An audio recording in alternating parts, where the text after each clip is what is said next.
Hello there, welcome to another exciting edition of Sports Pizza. My name is Edwin Onyebolise. It promises to be another exciting time on set today. We have a lot to uncover, a lot to analyze, a lot to dissect. I'll be doing this in the company of Abe David. A quick look at the rundown today. We'll deliberate on the CAF landmark ruling that involved Libya and Nigeria. So much to unpack, from the El Clasico, the Arsenal-Liverpool game, the Derby d'Italia, the Classic, that is Olympique Marseille and PSG. Don't forget that in the world of Formula One, it went down in the city of Mexico. So you know what? Sit back, fasten your seatbelt, because it's going to be a fantastic ride. We'll go on a short break. When we come back, we'll delve straight into action.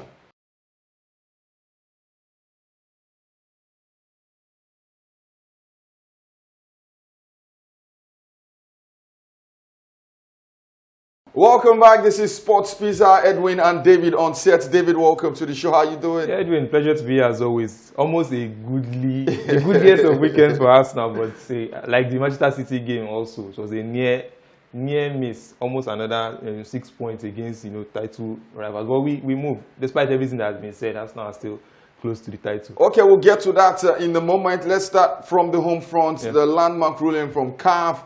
The Libyans who were fined $50,000 US, 3 points awarded to the Super Eagles of Nigeria, as well as 3 goals. As it stands, the Super Eagles have been upgraded from 7 points to 10 points. They have all but qualified for the African Cup of Nations 2025 taking place in Morocco. David, it was important that CAF stood their ground and sent a message, not just to the Libyans, but especially to the North African teams who have the penchant for showing unsportsmanlike behaviors. Yeah, absolutely. Like you mentioned, it's a landmark ruling. Everybody was looking to the direction CAF was going, because they were about to set a precedent for institutions like this going forward. I think a fair judgment at the end of the day, but I think they could have gone maybe a step further and probably suspended home games, Libya's home games, from being played in their country, probably going to other venues to play there. But other than that, I think they couldn't have done much more than that. And the beauty of this ruling is that CAF said, hey, you know what? Any appeal we are not hearing, this is our final decision. Yeah, absolutely. Though I think Libya, they are still going to try and use all opportunities, all avenues they can to appeal. I think they are talking about CASA as well, but I don't see how much of a case they have, because with everything that transpired, I mean, they don't have much of a case. On a broader level, David, how does this affect clubs visiting North African countries? Because it is not peculiar to Libya. Yeah. We've seen incidences like this, similar incidences over the course of the year. You have Southern African clubs or Western African clubs or Eastern African clubs go to North Africa, and they are treated in some of the most despicable ways. It means that we can go there knowing that we have the backing of CAF if these clubs err. Yeah, absolutely. I think CAF have set a good standard. I think clubs now know if there is a temptation to try things like this in 2024 or even moving forward, I think they will have at the back of their mind that CAF have set a precedent with this, and then there's punishment that can be applied to them if they do such things in the future. All right, let's take a look at the ruling from CAF. The Libya Football Federation is found to have breached Article 31 of the African Cup of Nations regulations, as well as Articles 82 and 151 of the CAF Disciplinary Code. The match number 87, Libya versus Nigeria, of the CAF African Cup of Nations qualifier, scheduled to be played on the 15th of October 2024 in Benghazi, is declared lost by the forfeit by Libya by a score of 3-0. Furthermore, the Libya Football Federation is ordered to pay a fine of $50,000 US. The fine is to be paid within 60 days of notification of the present decision. And finally, all and other further motions or prayers for relief are dismissed. That is according to CAF. Away from that, David, the Flamingos are out of the FIFA Under-17 World Cup. Lost to the Americans by 2-0. One would say disappointment, but it was a fantastic experience for the ladies.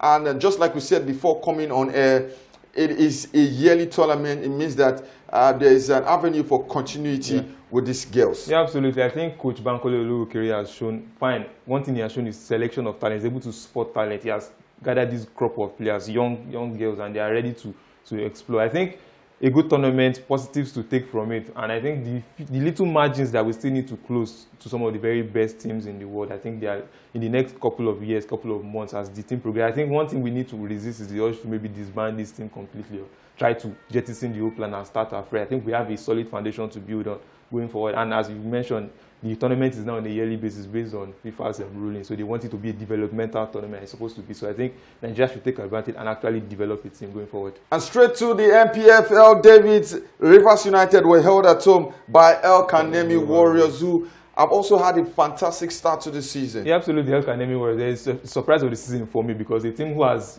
perennially been, relegation, threatened all throughout their time in the MPFL. This season, they look like they are stable. They are one of the two unbeaten sides. In the match against Rivers United was a case of the unstoppable force against the immovable object, and you saw what happened. They won 1-2, and there were 10 men in that game, and they still held on against Rivers. A fantastic one for them. And Yimba had to do it the hard way, defeating Ikorodu City 2-1. The winner came in the dying moment of that encounter. And for Heartland, their surge to the top of the table continues. A heartfelt 1-0 win against Remo Stars. In the top four, we have Rivers United still unbeaten, 3 points ahead of Remo Stars, 21 points for Rivers, 18 points for Remo Stars. And Yimba are third on the log, while Plateau United complete the top of four. Before we leave the home scene, David will take us through Nigerian players abroad. But let's tell you that the under-20, that's the Flying Eagles, have qualified for the African Cup of Nations 2025. They had to qualify via the Wafu B tournament, and it's a good one. Congratulations to the boys. David, let's have Nigerian players who shone like a million stars over the weekend. I mean, absolutely. A lot of Nigerian players doing the business all over and all across Europe and the rest of the world. We start from, the man of the moment, Ademola Lookman in Italy, taking his CAF nomination this year serious, and front runner for the title this year. And I think absolutely 2 goals and an assist in Atalanta 6-1 victory against Hellas Verona. Fantastic one for Victor Boniface. He took that, being omitted. A lot of talk has been made about his being omitted from the final shortlist on the CAF Awards, but he took it to heart and he got a goal. We saw how he's central to Leverkusen this season, even though they ended the 2-2 draw with Werder Bremen, but he still continues to be their top scorer this season. Fantastic one for him. Alex Iwobi for Fulham in the hard-fought 1-1 draw against Everton. He did his best, a trademark goal from Iwobi, side foot finish. I think he's the master of that at this point in time. Fantastic one for him. And also a man of the moments in Belgium, Tolu Aluko-Dare. He has made it clear that he wants an invitation to the Super Eagles, 6'8" striker. That's something that, we had a bad time with the last 6'8" striker, Onuachu. But I think this one has a particular, edge that Onuachu doesn't have. I think he has a bit of pace. He can add something, useful to the Super Eagles. 9 goals in Belgium. This is a fantastic one for him. Also, Frank Onyeka in Germany. At the beginning of the season, I talked about, leaving Brentford to get regular playing time. And he got a move to Augsburg, and he has been a consistent performer for them, back-to-back 90 minutes, getting the regular playing time. He helped them to a 2-1 surprise victory against, title-chasing Dortmund. Fantastic one for him. So, as usual, our Nigerian players shining like a million stars all across Europe. Hopefully, in the November upcoming internationals, most of these players will bring their form and then finish the qualifiers for the AFCON on a good note. We'll wrap up the first half of the show with Formula One Mexico City.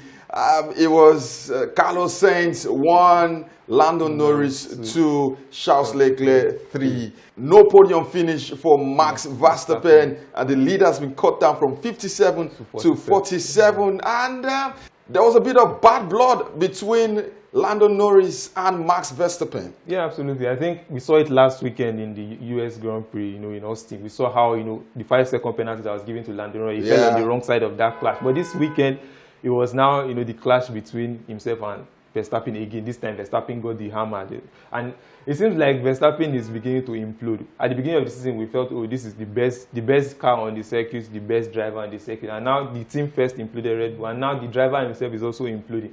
We said he might do enough to win the title, but with the points being cut down with 4 races to go, I don't know how much more he can give, but hopefully he will see it through. But special shout to Ferrari as well. They have been the team of the second half of the season. They won 3 of the last 5 races. Yeah, and if not for Lando Norris, who stopped their back-to-back 1-2 finish, And they've also closed the gap to the Constructors' Championship. 29 points right now. Yeah, they overtook even Red Bull, and it's a fantastic one for them. I think it's good for Formula One. We have 3 competitive teams on the circuit, and let's see how it goes moving forward. With 4 races to go, can Mad Max Verstappen hold off the charge from the Britain, London Norris. Fingers crossed, we'll be giving you all of the latest stories from the world of Formula One. At this point, we need to catch our breath, go on a break. When we resume with the El Gran Clásico, Real Madrid 0, Barcelona 4.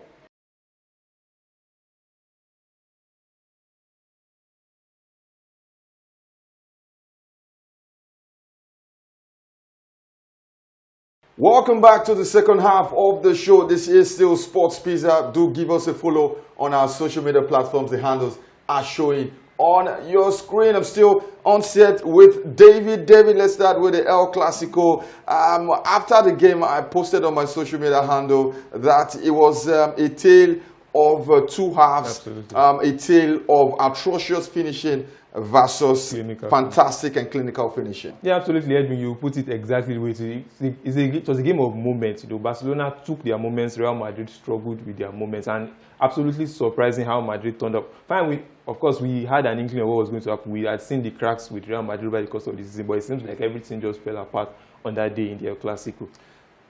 Let's focus on Real Madrid for a moment, David.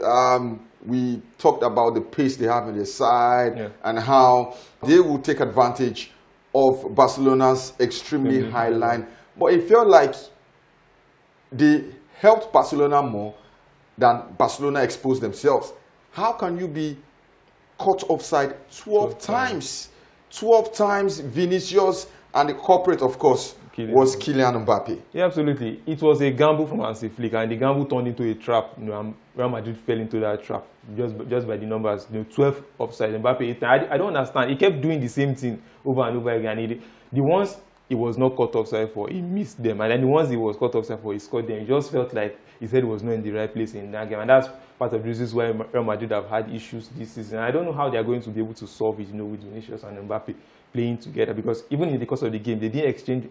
Your two attackers couldn't exchange passes in the course of the game as many times. They didn't get up to 10 passes exchanged between them. How are they supposed to create chances to score goals? It's a very difficult situation Real Madrid find themselves. What changed from the first half to the second half from Real Madrid's perspective? So Real Madrid, I think they played right into Barcelona's hands in that second half, because Barcelona had seen what happened in the first half, and Real Madrid continued in the same tempo, and Barcelona just felt, wow, these people are here for the taking, and they took absolute advantage of it. And for Carlo Ancelotti, must be feeling the heat right now. There are questions about Real Madrid's performance. And for a lot of people who paid attention to Real Madrid this season, the loss didn't come as a surprise. Yeah, absolutely. I think over the course of the transfer window, the summer, I think two fundamental things changed for Real Madrid. You know, Toni Kroos retired and left, and then Mbappe came in. So he left two different issues that he had to deal. They switched from being the controlling side they were on with Toni Kroos in the team, and then the fluid attacking setup they had with, you know, Bellingham, Rodrigo, and Vinicius, it became truncated because Mbappe had to fit into it. And Ancelotti is having, because of this season, to try to fix everything. And they are becoming more open in defense. I think that midfield also is a problem. Teams are able to get at them. We've seen even teams like Celta Vigo, a lot of teams get at them, and that's not something we saw with Real Madrid last season on their way to their double. And I think a lot of issues remain for Ancelotti to fix. Let's talk about the winners on the night. FC Barcelona. David, this was a side that struggled last season with Xavi Hernandez. A couple of players were deemed not Barcelona's standard. Chief among them is Rafinha, who is having a fantastic season under Hansi Flick. Hansi Flick has come in. He has also trusted the La Masia boys. Gavi didn't start, but he had a 17-year-old Lamine Yamal. He also had 17-year-old Kubasi in defense.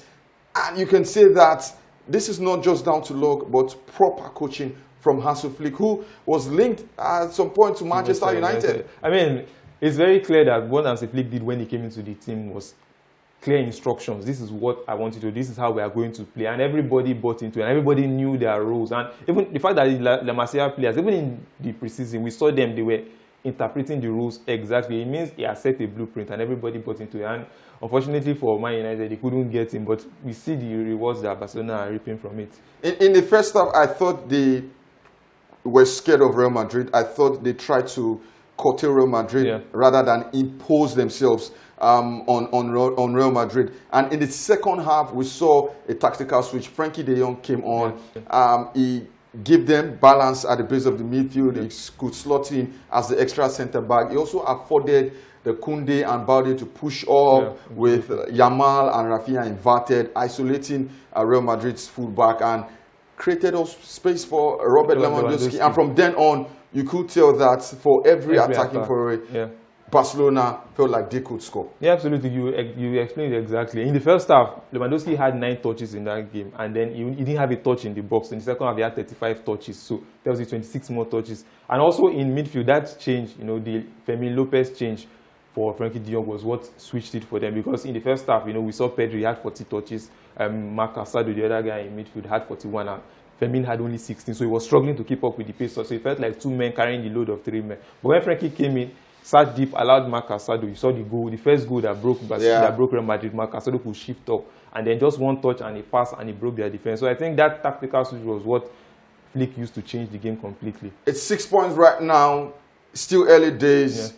Will I be jumping the gun to say Barcelona are firm favourites for the title? Yeah, maybe a little bit. I think the excitement is all there, but I think the problem that we have with this Barcelona, and I think my occur, is if they're able to maintain these standards all throughout the course of the season. And that's where I think that's the only thing. If they can maintain this standard, fine, but we cannot guarantee that they will maintain it. So I think that's where a little bit of caution should be placed. From Spain, let's move to England, Arsenal to Liverpool. David, were you impressed with the results? Going by the number of injuries Arsenal suffered before the game and in the game, or do you think, like you said in your opener, it was a missed opportunity to get all 3 points? I mean, by the results, it was a missed opportunity, but by the performance, I think Arsenal gave as much as they could have given. A lot of people have talked about the fact that Arsenal scored 2 and then they relaxed and they allowed Liverpool to come at them, but that's what they could have done based on what was available. Arsenal fullbacks are crucial to what they do. We saw Thomas Partey playing at right back, and the centre back pairing was Ben White and Jakub Kiwior when Gabriel went off, and that's a partnership that has never played together. Julian Timber also had to go off. Miles Lewis-Kelly came on. So you can't play the way you're supposed to play with a lot of makeshift players playing in different positions, and that's what affected them. But they did the best they could with what they had. From Liverpool's perspective, I was a bit disappointed. I felt that this was another opportunity for them to get all 3 points. Arsenal were exposed. Arsenal were depleted in defense. But I don't know, as his slot is his philosophy, but safety first with the pace you have in attack doesn't make sense for me. Yeah, absolutely. I think that's the biggest disappointment that Liverpool will take from that game. They had Arsenal there for the take. This is a depleted Arsenal team. And to think that in that game, for those who are lovers of XG, Liverpool created their least XG. All matches they played, this is 0.85, so which means less than a goal they expected to score. To think that when Gabriel went off in the 53rd minute, you expected that Arsenal are lacking the first time Arsenal played without William Saliba and Gabriel in over 18 months, their first choice. And Liverpool couldn't get a shot until the Mo Salah goal in the 70-something minute. And I think that's a big deal. Liverpool did not approach the game like they wanted to go at Arsenal. They still gave Arsenal more respect than Arsenal deserve based on the players that were on the field. And David, let's get back to Arsenal. At this stage of the season, they're 5 points behind Manchester City after 9 games. Is it too much for them to claw back? I think it might be because it's Manchester City, but for Arsenal, they can only do what they can do. When you look at the performances and the results this season compared to at this stage last season, after 13 games, exactly identical, 8 wins, 4 draws, 1 loss, and you will say even more difficult fixtures this season to start. I think they can only do what they have to do, and for them to have been in this situation with all the injuries they've had to suffer, I think they can take positives that hopefully they can get better. February, March next year they can get playing their best. They've not played their best and they are still 5 points behind City, but because it's City, you feel that it might be gone before they can recover. Away from England, in Italy, it was the Derby d'Italia. 4 goals for Inter Milan, 4 goals for Juventus, and this was a perfect advertisement for the Italian Serie A. This is the modern Serie A, David. Yeah, absolutely. I mean, perfect advertisement for what Juventus want to be going forward. They decided to reshuffle everything. A young manager, young players. The fact that a bulk of that squad, about 90% of that squad are players under the age of 26. The only guys above 26 are Danilo and Federico Gatti, and the rest of them under 26 years old. And that's what they want to do. For the first time I saw Juventus with a style of play. Those who are used to Juventus of the old lady, La Vecchia Signora, these are the young guns now. They are the likes of Kenan Yildiz, 17 years old. Young players, and they keyed into what the manager wants to do. They are playing exciting, attractive football, which Juventus fans have clamored for a long time. And the Italian Serie A, a league that has long been famous for being a defensive league is actually showing attacking football. You know, last season it was Inter doing all the attacking football, but this season it seems like Juve have come to join the party. For Inter Milan, Simone Inzaghi must be disappointed. At some point, it was a 2-goal lead, and they let it slip up, knowing fully well that Napoli have a certain Antonio Conte without European commitment, who will always find a way to win.